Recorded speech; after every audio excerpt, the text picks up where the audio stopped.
ठाण्याच्या राजकीय, सामाजिक आणि सांस्कृतिक घडामोडींचं वर्तमान चित्र दाखवणाऱ्या ठाणे वर्तमानमध्ये मी नितीन बोरसे आपलं पुन्हा एकदा हार्दिक स्वागत करतो। ठाणे महानगरपालिकेच्या स्थायी समितीच्या सभापतीपदी संजय भोयर यांची बिनविरोध निवड करण्यात आली आहे। ठाणे महानगरपालिकेच्या कैलासवासी नरेंद्र बल्लाळ सभागृहामध्ये ही निवडणूक प्रक्रिया संपन्न झाली। शिवसेनेच्या वतीने एकमेव अर्ज संजय भोयर यांनी दाखल केला। त्यानंतर औपचारिक पद्धतीने त्यांची निवड करण्यात आली। गेल्या 25 वर्षांपासून नगरसेवक असणारे श्री संजय भोयर यांच्या निवडीमुळे ठाण्यातील बाळकूम येथील विभागाला प्रतिनिधित्व मिळालं आहे। महानगरपालिकेच्या कैलासवासी नरेंद्र बल्लाळ सभागृहामध्ये वेबिनार पद्धतीने सदरची निवडणूक प्रक्रिया संपन्न झाली। कोरोनामुळे आजची निवडणुकीसाठी ऑनलाईन पद्धतीचा वापर करण्यात आला होता। श्री सचिन चव्हाण यांच्या पुढाकाराने महागिरी कोळीवाडा शिवसेना शाखेच्या वतीने आणि ईशा नेत्रालय यांच्या संयुक्त विद्यमाने मोफत नेत्र तपासणी शिबिराचं आयोजन करण्यात आलं होतं। मंगळवारी दुपारी 1 ते 4 या वेळामध्ये आयोजित करण्यात आलेलं हे शिबिर पालकमंत्री एकनाथ शिंदे यांच्या मार्गदर्शनाखाली आयोजित करण्यात आले होते। सतत 7 दिवस नागरिकांसाठी या मोफत नेत्र तपासणी शिबिराचं आयोजन करण्यात आलं आहे। शिबिरामध्ये महात्मा फुले जीवनदायी योजनेअंतर्गत रेटिना इंजेक्शन, लहान मुलांचे मोतीबिंदू तसंच तिरळेपणा यांच्या शस्त्रक्रिया मोफत केल्या जाणार आहेत। त्याचप्रमाणे मोतीबिंदू शस्त्रक्रिया या अल्प दरात केल्या जातील असं श्री सचिन चव्हाण यांनी पत्रकारांशी बोलताना सांगितलं। बाळासाहेब ठाकरे यांचा 8वा पुण्यस्मरण केले आणि त्यानिमित्ताने एक सामाजिक उपक्रम असावा, म्हणजे 80% समाजकारण 20% राजकारण या भावनेने जर कुठली संघटना काम करते ती एकमेव संघटना शिवसेना। आणि गेले अनेक वर्ष आम्ही या माध्यमातून लोकांसाठी एक आरोग्य शिबिर भरवत होतो, पण यावेळी कोरोनाच्या पार्श्वभूमीवरती ईशा नेत्रालयाबरोबर सलग 7 दिवस म्हणजे शाखेच्या माध्यमातून जी नागरिक इकडे संपर्क करतील आजपासून 23 तारखेपर्यंत सलग 7 दिवस दुपारी 1 ते 4 या दरम्यान नागरिकांना मोफत नेत्रचिकित्सा शिबिर केलं जाईल। त्यामध्ये समजा लहान मुलांच्या डोळ्याचा तिरळेपणा असेल, मोतीबिंदू असेल तर ते आणि मोतीबिंदू नागरिकांचं असेल तर ते महात्मा ज्योतिबा फुले अंतर्गत ते मोफत केलं जाईल। ठाणे महानगरपालिकेची स्थायी समितीची सभा वेबिनारद्वारे न घेता प्रत्यक्ष सभागृहात घेतली जावी या मागणीसाठी ज्येष्ठ नगरसेवक हनुमंत जगदाळे यांनी मुंबई उच्च न्यायालयात दावा दाखल केला होता। न्यायालयाने जगदाळे यांची मागणी रास्त ठरवत ठाणे महानगरपालिकेला स्थायी समितीची सभा सभागृहात घेण्याचे आदेश दिले आहेत। कोरोना विषाणूच्या पार्श्वभूमीवर महापालिका प्रशासनाकडून सामाजिक अंतर आणि अनुषंगिक मार्गदर्शक सूचना वेळोवेळी पाठवण्यात येत आहेत। स्थानिक स्वराज्य संस्थांनी त्यांचे विहित सभा बैठका बंधनकारक केल्या होत्या। ठाणे महानगरपालिका कोरोना काळात स्थायी समिती व सर्वसाधारण सभा वेबिनारद्वारे घेत आहे। वेबिनार सभांमुळे गोंधळाचं वातावरण तयार होतं। प्रत्यक्ष निर्णय काय होतो, चर्चा काय सुरू असते याची माहिती लोकप्रतिनिधींना मिळत नाही। तसंच वेबिनारद्वारे आपले निर्णय सत्ताधारी लादतात असा आरोप देखील श्री जगदाळे यांनी केला होता। या संदर्भात न्यायालयाने आता सभागृहामध्ये स्थायी समिती सभा घेण्याचे आदेश दिले आहेत। माननीय उच्च न्यायालयाने स्पष्ट निर्देश दिलेले आहेत की स्थायी समितीची बैठक ही नियमाप्रमाणे सभागृहात घ्या, परंतु त्यामध्ये हा सुद्धा पर्याय उच्च न्यायालयाने ठेवलेला आहे की ज्या एखाद्या कोणी सदस्याला येता येत नसेल बैठकीला तर त्यांना वेबिनारचा सुद्धा पर्याय उपलब्ध केलेला आहे आणि उद्याच्या बैठकीचं नियोजन प्रशासनाने सभागृहात करावं अशा प्रकारचे निर्देश माननीय उच्च न्यायालयाने या ठिकाणी दिलेले आहे। दिवाळीनंतर राज्य शासनाने महाराष्ट्रातील तमाम जनतेला जोरदार झटका दिला आहे। लॉकडाऊनच्या कालावधीमध्ये नागरिकांना मोठ्या संख्येची बिलं आली होती। या मोठ्या रकमेची बिलं भरणं लॉकडाऊनच्या कालावधीमध्ये नागरिकांना अशक्य कोटीतली गोष्ट होती। अशातच काल ऊर्जा मंत्री श्री नितीन राऊत यांनी नागरिकांना जी बिलं आलेली आहेत ती योग्यच आहेत, ती बिलं भरावीच लागतील अशा प्रकारचा निर्वाळा दिला आहे। त्यानंतर महाराष्ट्र नवनिर्माण सेना आक्रमक झाली आहे।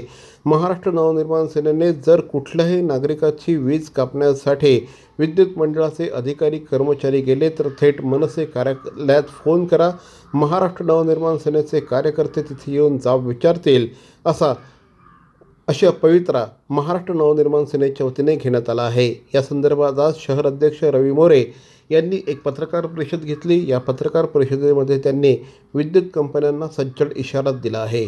काल मंत्री महोदयांनी जाहीर केलं की लाईटचं बिल कमी होणार नाही, जर तुम्ही बिल भरला नाही तर आम्ही बळजबरी करू. असं करण्याचा कृपया प्रयत्न करू नका. तुमची गाठ ही महाराष्ट्र नवनिर्माण सेनेची आहे, महाराष्ट्र नवनिर्माण सेनेच्या पदाधिकाऱ्यांशी आहे. आणि जर तुम्ही असं काही करण्याचा प्रयत्न केलात तर आम्हाला नाइलाजाने कायदा हातात घ्यावा लागेल. की जर तुमचा लाईट बिल कोणी कमी कट करायला आला तर महाराष्ट्र सैनिकाला फोन करा, तो तिथे नक्की हजर असेल आणि तो तुम्हाला सहकार्य करेल. यालाच अनुसरून आमची विनंती आहे या वीज कंपन्यांना, MSEBला, की असं कुठे करू नका. आम्ही दिलेला शब्द पाळणार.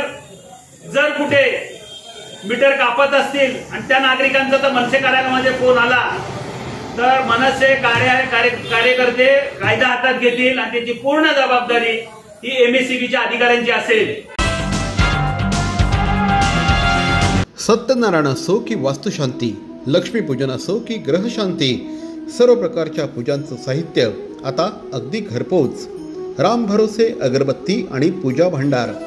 मनाला शांती देणाऱ्या आणि उल्हासित करणाऱ्या मल्हार, शाकुंतल, गावठी गुलाब, शिवचंदन, नाथ अशा अगरबत्त्यांचा सुगंधित दरवळ. राम भरोसे अगरबत्ती आणि पूजा भांडार, घंटाळी चौक, ठाणे पश्चिम. होम डिलिव्हरीसाठी कॉल करा 7718928626 आणि 9137689004. ऑनलाईन खरेदीसाठी www.rambhorose.com. राम भरोसे अगरबत्ती आणि पूजा भांडार, घंटाळी चौक, ठाणे. कपडे धुणं, वाळवणं, इस्त्री करणं आणि अगदी इस्त्रीवाल्यासारखी घडी करणं अवघड आहे ना? आता चिंता सोडा, आम्ही आहोत ना. श्री एंटरप्राइजेस, कळवा परिसरातील जागतिक दर्जाची laundry, dry cleaning, role press, steam and electrical press अशा अत्याधुनिक सोयीसुविधांनी युक्त एकमेव laundry Shri enterprises. Free pickup and delivery. आजच संपर्क साधा. श्री एंटरप्राइजेस 9833776460. 70% सेल. काय 70% ऑफ? 70%? छे, काहीतरीच काय. शी, पॉसिबलच नाही. 70% ऑफ शक्यच नाही. शक्य आहे. ग्राहकांच्या हितासाठी बॅरॉनने आणला आहे अप टू 70% सुपर डुपर धमाका सेल. अगदी सर्व कपड्यांच्या खरेदीवर up to 70% off. Conditions apply. Up to 70% धमाका धमाका धमाका sale. Baron men studio, Congress office समोर, आमंत्रण हॉटेल शेजारी, ठाणे.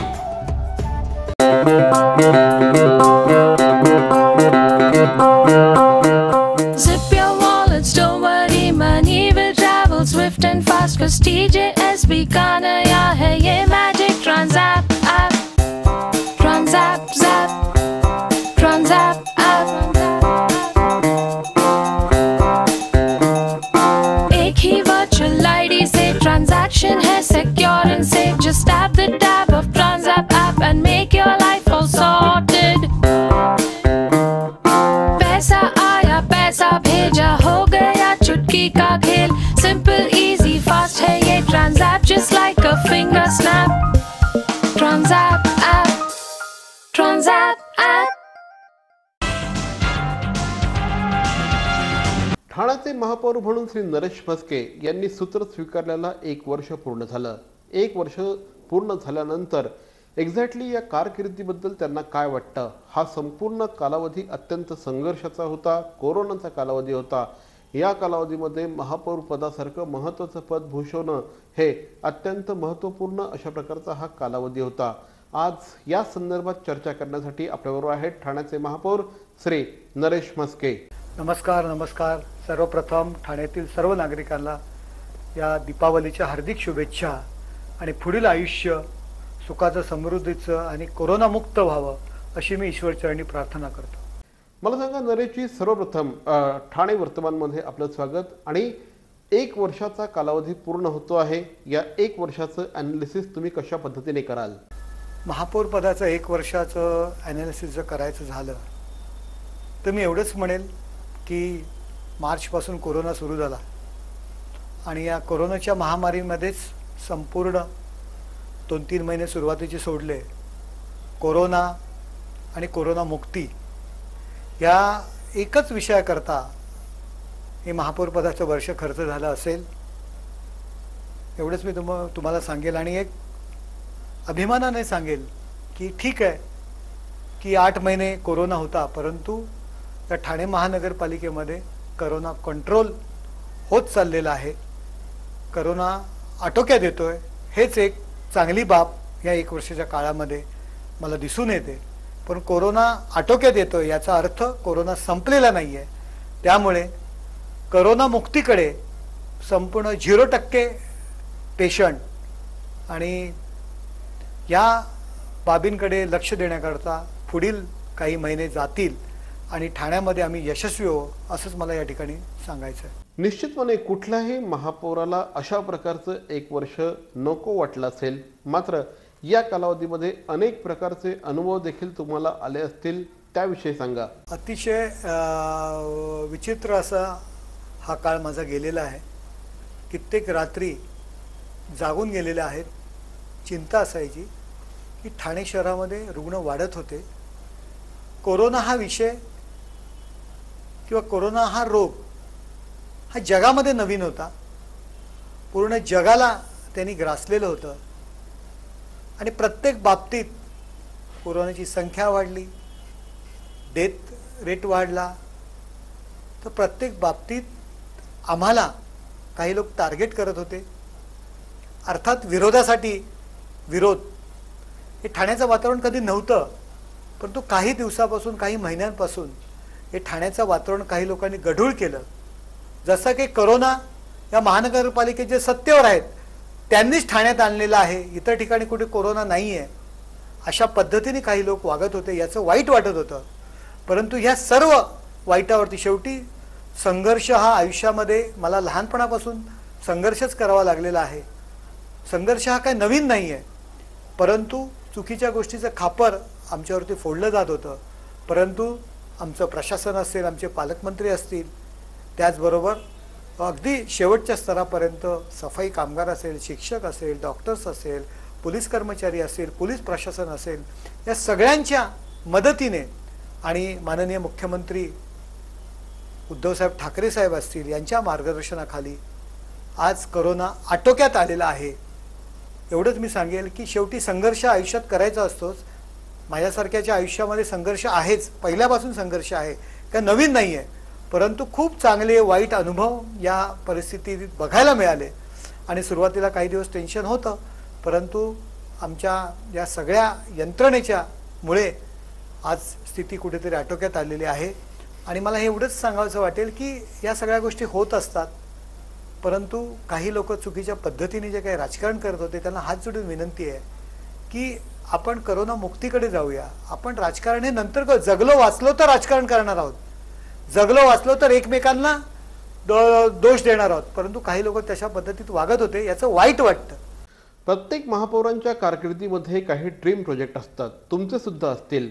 मला सांगा, ह्या ड्रीम प्रोजेक्ट्स विषयी तुम्ही काय सांगाल? कारण मी 1 वर्षापूर्वी तुमचा इंटरव्ह्यू केला होता आणि त्यावेळेस सुद्धा तुमचे अनेक स्वप्न होती, अनेक ड्रीम प्रोजेक्ट होते. मात्र कोरोनाच्या कालावधीमध्ये हे सगळे ड्रीम प्रोजेक्ट मागे पडले का? मी या महानगरपालिकेत गेल्या 18 वर्षापासून आहे. शिवसेना पक्षाचं पण सुद्धा काम करतो आणि मी असं पर्टिक्युलर हा प्रोजेक्ट किंवा हा उद्देश असं समजून महापौर पदावरती विराजमान झालो नव्हतो किंवा असं काही ठरवलं नव्हतं. परंतु मी एवढंच ठरवलं होतं की गेले 25 वर्ष या ठाणे महानगरपालिकेवर शिवसेनेची सत्ता आहे. लोकांनी शिवसेनेला भरघोस मतदान केलंय, भरभरून मतं दिलेली आहेत. त्या नागरिकांना पश्चाताप होऊ नये की आम्ही शिवसेनेला निवडून दिलं, शिवसेनेची एक हाती सत्ता दिली, त्यांना पश्चाताप होऊ नये अशा पद्धतीचं काम या ठाणे शहराकरता करावं असा एक उद्देश डोळ्यासमोर ठेवून या महापौराच्या खुर्चीवर बसलेलो आहे. माझं ठाणं आहे हे मला माझं ठाणं समजतो, कारण मी मूळ ठाणेकर आहे. आणि माझ्या ठाण्याचं नाव संपूर्ण जगामध्ये, जगाच्या नकाशावरती, हिंदुस्थानाच्या नकाशावरती एक वेगळ्या पद्धतीने प्रस्थापित व्हावं हा एक उद्देश ठेवून या महापौर पदाच्या खुर्चीवर बसलेलो आहे. लोकांना चांगल्या सुविधा देणं हेच एक मी माझं प्रमुख उद्देश मानलेलं आहे आणि तशा पद्धतीनेच मी काम करणार आहे. याच कालावधीमध्ये तुम्ही महापौर जनसंवाद हा उपक्रम सुरू केला. एका ठिकाणी अधिकारी असायचे, नागरिक थेट आपल्या समस्या सांगायचे. हा अनुभव कसा होता? मी तुम्हाला सांगतो की एक धडाडीने महापौर जनसंवाद हा कार्यक्रम सुरू केला होता आणि त्याचे रिझल्टसुद्धा मिळत होते. प्रचंड गर्दी या ठिकाणी त्या ठिकाणी होत होती. एकाच छताखाली सर्व अधिकारी एकत्र येत होते आणि लोक आजही विचारतात, मला फोन करतात, मेसेज करतात की महापौर जनसंवाद कधी सुरू होणार आहे.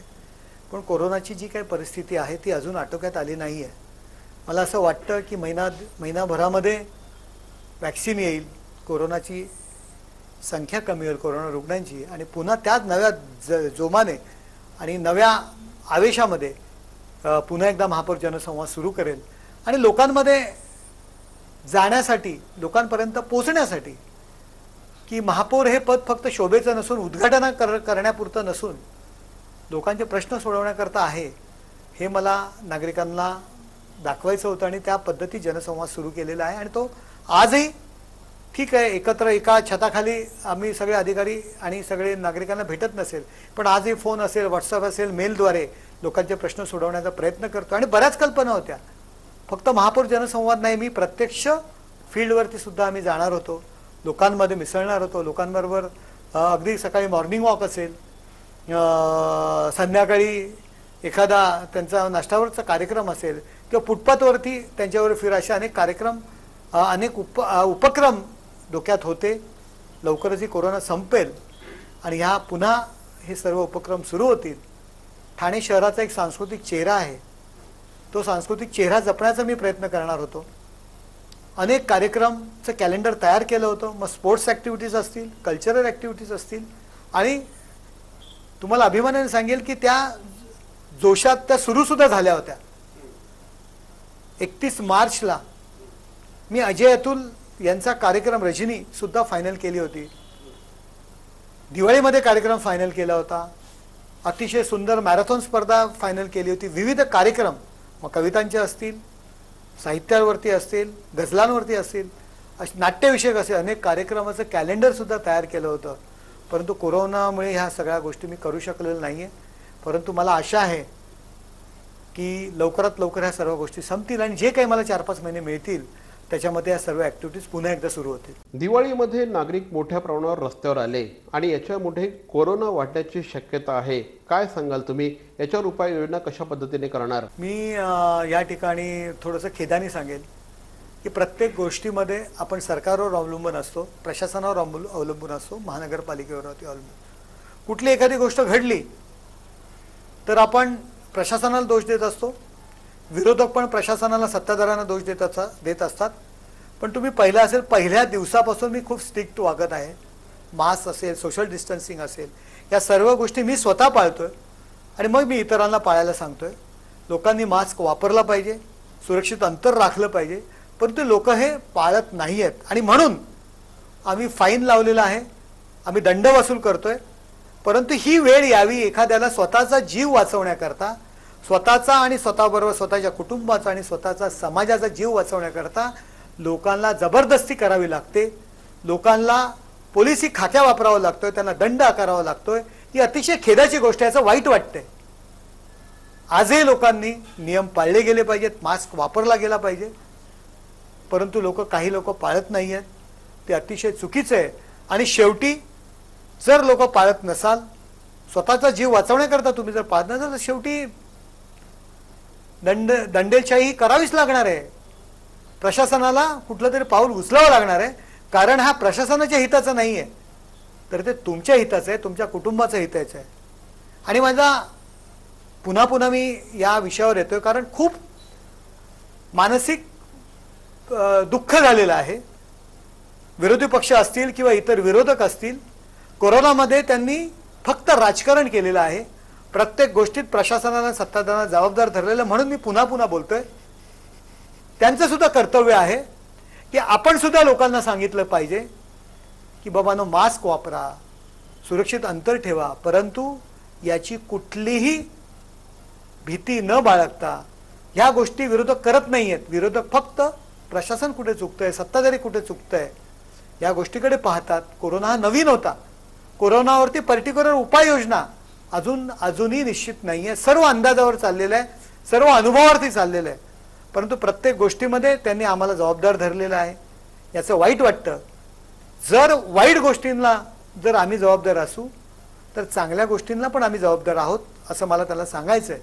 आज करोना आटोक्यात आलं ठाण्यामध्ये, तर त्याचं श्रेय सुद्धा त्यांनी आम्हाला द्यायला पाहिजे. त्यांनी आम्हाला श्रेय द्यावं म्हणून आम्ही काम करत नाही आहोत, पण चुकीच्या गोष्टींना त्यांनी प्रत्येक वेळी आम्हाला जबाबदार धरलेलं आहे. याचं दुःख वाटतंय. आता शेवटचं 1.25 वर्ष बाकी आहे. या 1.25 वर्षामध्ये नेमकं महापौर नरेश म्हस्केंना काय करावं असं वाटतंय? मी तुम्हाला शेवटी सांगतो की शेवटी करोनाची मर्जी, महापालिकेची आर्थिक व्यवस्था, आर्थिक डोलारा हा सुद्धा अडचणीत आलेला आहे. तरी सुद्धा आम्ही आमच्या पद्धतीने प्रयत्न करतोय. मी तुम्हाला एकच सांगतोय की मी कुठलाही आम्ही हे करू, आम्ही ते करू, आम्ही सोन्याचे पत्रे लावू, चांदीचा दरवाजा लावू असं म्हणणार नाही.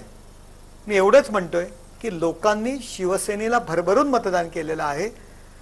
ठाण्यातील नागरिकांना पश्चाताप होऊ नये अशा पद्धतीचं काम पुढील 1.25 वर्षात होणार. आणि पुन्हा एकदा धर्मवीर आनंददिघे साहेबांनंतर पालकमंत्री नामदार एकनाथ शिंदे साहेब यांच्या मार्गदर्शनाखाली या सर्व निवडणुका आम्ही लढणार. आणि पुन्हा एकदा या ठाणे महानगरपालिकेवरती ठाण्यातील नागरिकांची सत्ता म्हणजे शिवसेनेची सत्ता पुन्हा एकदा या महानगरपालिकेवर भगवा फडकेल अशा पद्धतीचं काम या पुढील जे काय उरलेला दिवस आहेत त्याच्यामध्ये नक्की होणार. तर हे होते महापौर श्री नरेश म्हस्के. त्यांच्या महापौर पदाच्या कारकिर्दीला नुकतंच 1 वर्ष पूर्ण झालं आहे. त्यानिमित्ताने आम्ही त्यांच्याशी संवाद साधायचा प्रयत्न केला. म्हस्के साहेब, आमच्याशी बोललात त्याबद्दल धन्यवाद. धन्यवाद. मरावे परी अवयव रूपी उरावे. अवयव दानाचा हाच संदेश जनसामान्यांपर्यंत पोहोचवण्याचा संकल्प घेऊन निघाले आहेत ज्येष्ठ समाजसेवक माननीय नानजीभाई खिमजीभाई ठक्कर ठाणावाला. त्याचसाठी काढण्यात आली एक भव्य दिव्य रॅली. अवयवदानासाठी सुरू आहेत ठिकठिकाणी जनजागृती सभा. लक्षात ठेवा, आपला अवयवदानाचा संकल्प वाचवू शकतो कुणाचे तरी प्राण, दूर करू शकतो कुणाचं तरी अपंगत्व अगदी कायमचं, फुलवू शकतो अनेकांच्या संसारात सुखाचे बगीचे. अवयवदानाच्या या महायज्ञात सहभागी व्हा. समाजरत्न श्री नानजीभाई खिमजीभाई ठक्कर ठाणावाला यांच्या पुढाकाराने जनहितार्थ प्रकाशित. नमस्कार, मी मंगेश देसाई. ठाणे महानगरपालिकेच्या वतीने मी तुम्हाला आवाहन करतो, कोरोनापासून स्वतःचा बचाव कसा करावा. कोरोना बाधित देशामधून क्षेत्रामधून आलेल्या प्रवाशांना किंवा कोरोना बाधित रुग्णांच्या संपर्कात आलेल्या व्यक्तीस हा आजार होण्याचा संभव आहे. कोरोना आजारापासून स्वतःचा बचाव करण्यासाठी काय करावे, काय करू नये हे मी तुम्हाला सांगणार आहे. हे नक्की करा. वारंवार साबण व पाण्याने हात धुवावेत. शिंकताना व खोकताना नाक व तोंडावर रुमाल धरावा. अन्न व भाज्या पूर्णपणे शिजवून खाव्यात. कच्चे अन्न खाऊ नये. आजारी असल्यास तात्काळ आपल्या डॉक्टरांना भेटा व त्यावर उपचार घ्या आणि डॉक्टरांच्या सल्ल्यानेच मास्कचा वापर करा. आणि सगळ्यात महत्त्वाचं, कोरोना बाधित देशातून आलेल्या व्यक्तीने ताबडतोब जवळच्या आरोग्य केंद्राला संपर्क करावा. हे अजिबात करू नये. चेहऱ्याला वारंवार हात लावणे टाळावे. गर्दीच्या ठिकाणी जाण्याचे टाळावे. सार्वजनिक ठिकाणी रस्त्यावर आत्ताच नाही एरवीही थुंकू नये. अर्धवट शिजलेले कच्चे मांस खाऊ नये. सर्दी, खोकला, फ्लू ही सदृश्य लक्षणे असलेल्या व्यक्तींशी संपर्क टाळावा. त्याचप्रमाणे कोरोना बाधित व्यक्तींशी संपर्क टाळावा आणि मास्कचा अनावश्यक वापर करू नये. कोरोना आजार निदान व उपचारासाठी कस्तुरबा हॉस्पिटल मुंबई येथे विलगीकरण कक्ष आयसोलेटेड वॉर्ड स्थापन करण्यात आला आहे. कोरोना आजारासंबंधित उपरोक्त नमूद लक्षणे आढळल्यास तात्काळ महापालिका शासकीय रुग्णालयाशी संपर्क साधावा. अधिक माहितीसाठी जवळच्या आरोग्य केंद्राशी संपर्क साधा. राज्यस्तरीय नियंत्रण कक्ष क्रमांक 02026127394.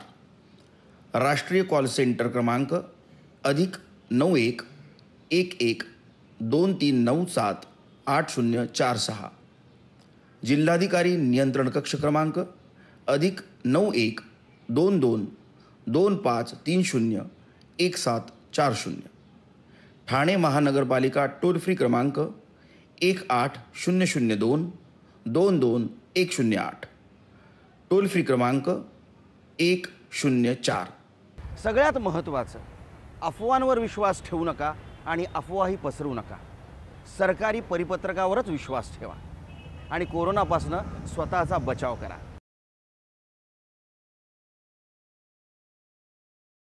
तर मंडळी, या होत्या आजच्या ठळक बातम्या. ठाणे वर्तमानच्या माध्यमातून आम्ही ठाणे शहरातील राजकीय, सामाजिक आणि सांस्कृतिक घडामोडींचं वर्तमान चित्र दाखवण्याचा प्रयत्न करतोय. अर्थातच आपल्या सगळ्यांच्या सहकार्याची गरज आहे. तेव्हा आपल्या सूचना आणि समस्या आम्हाला जरूर कळवा. आमचा पत्ता ठाणे वर्तमान, Dadoji Konde stadium, shop number 16, Khatan road, Thane पश्चिम. दूरध्वनी क्रमांक 9820939420. तर मग पुन्हा भेटू उद्या याच वेळी याच ठिकाणी ठाणे वर्तमानमध्ये. तोपर्यंत ठाणे वर्तमानचं हे यूट्यूब चॅनल शेअर करा, लाईक करा आणि सबस्क्राईब करा.